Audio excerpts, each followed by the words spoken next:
چطورین؟ خوش اومدین به این ویدیو.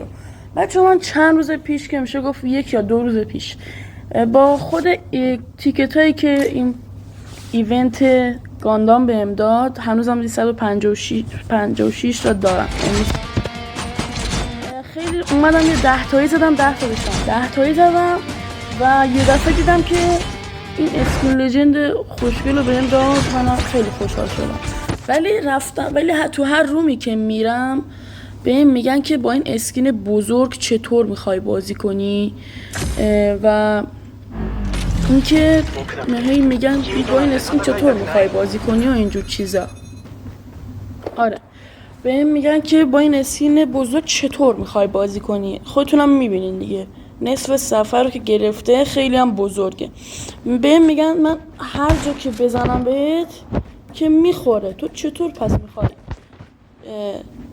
با این سخت نمیشه برات مثلا اینکه بزنمه که خدا زد، ولی باید به این دسته از بچه ها بگم که اشتباه داریم میگیم که این ربات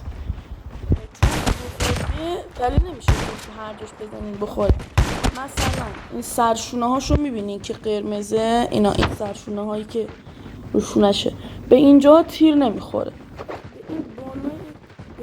به این اینجور حالتی که الان طلایی به اینا هم نمیخوره.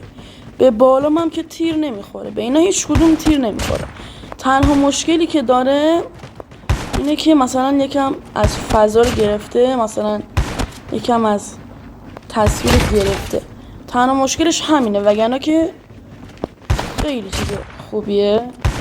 و تازه این اسکین فینیشر مخصوص داره. نگاه کنین، مثلا بذارین بهتون نشون بدم.